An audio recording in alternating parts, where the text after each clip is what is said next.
Tom Homan, Donald Trump's border czar, well, he just invited Pope Leo for a ride-along with ICE and his team as they patrol the streets of America, and again, living up to the commitment that Donald Trump made, which is to enforce federal law and to make America great again.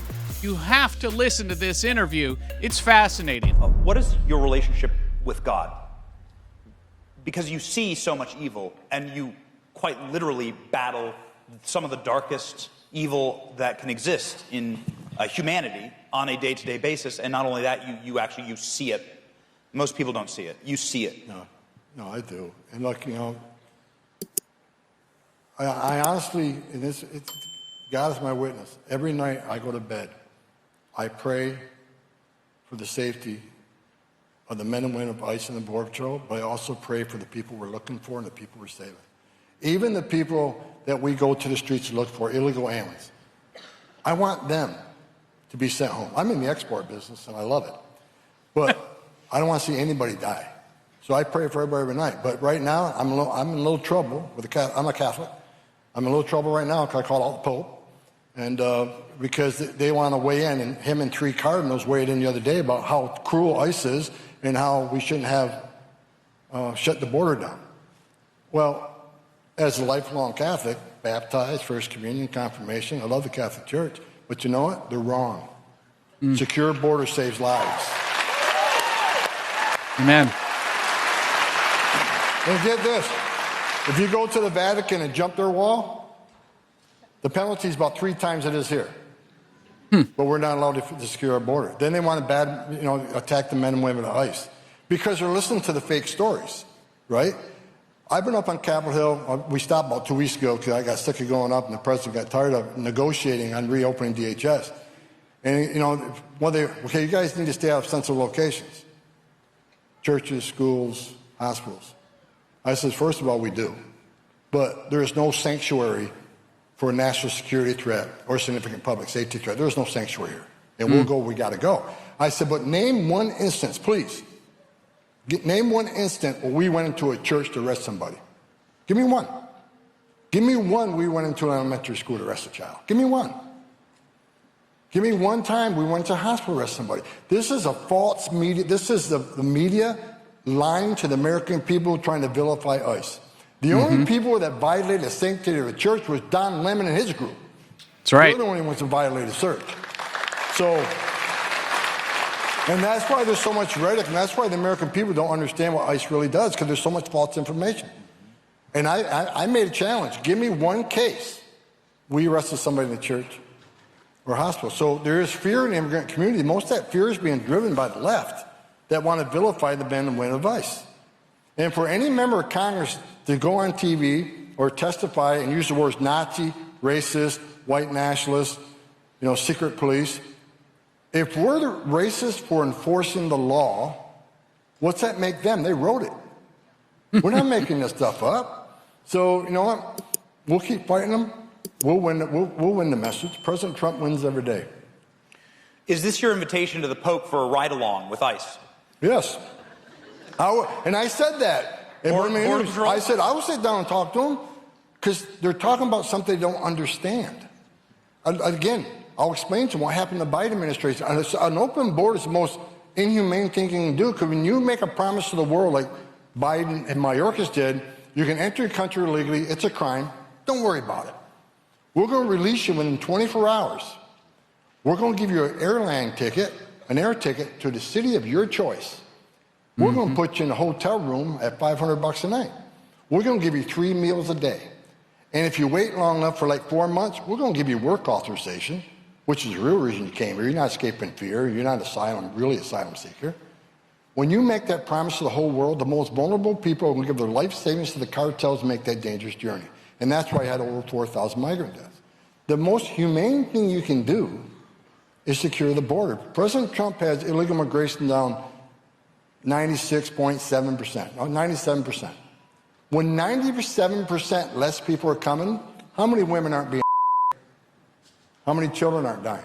How many pounds of fentanyl is not getting in to kill Americans? How many uninspected terrorists aren't making it into the United States? How many billions of dollars the cartels not making? President Trump is a remarkable leader for this nation. I worked for 6 presidents, starting with Ronald Reagan.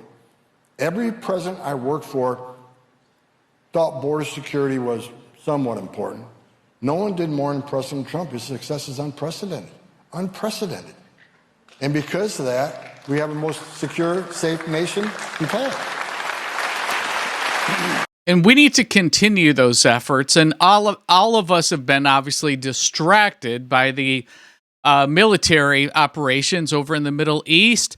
But getting back to domestic policy and getting back to ensuring that Tom Homan and all of his patriots that are in Border Patrol and ICE have all the resources that they need so that they can make America safe again. 72 million patriots voted for Donald Trump and Tom Homan to do just that.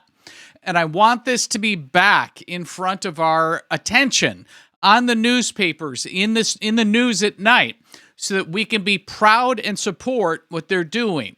Because this should not let up as far as any momentum until the very last illegal alien is deported. And the Pope Leo, I agree with Tom Homan that when you have a compound at the Vatican and your own security that keeps people out, you can't go telling other countries, in this instance, what to do and how to enforce their federal law. So Tom Homan's exactly right. My question for you, though, is should Pope Leo take up Homan on his offer in doing a ride-along with Border Patrol and ICE? And if so, what would the Pope see? Right? Because ultimately what Tom Homan is saying is very true. That Pope Leo, 1, doesn't know what he's talking about, and 2, hasn't seen the extent of the problem. How egregious it is in some of our sanctuary cities. And that's where Homan and Trump are absolutely in the positive column as to who's winning this argument with the 72 million people that sent Donald Trump back to the White House to do just this. And just to prove the point that Tom Homan is making and why this is critical, look at this map as I play this animation. Each one of these dots is an illegal immigrant that crosses our border. This is fascinating, but it's also petrifying because this shows you visually just how bad the problem was during the Biden administration. Again, we're being flooded. This is a direct frontal assault on the integrity of our country as we're looking at the millions and millions of people that are coming into our country undocumented. So again, Tom Homan is exactly right in inviting the Pope to the country and do a ride-along with ICE, because this level of assault and invasion is what the Pope has to see. Because as Tom Homan said, he's exactly right. They don't know what they're talking about. They don't know the extent of this problem. And when you see this visually as to the assault that we've had on our borders and each one of our major cities, this is a massive, massive problem. So props to Tom Homan for his invitation.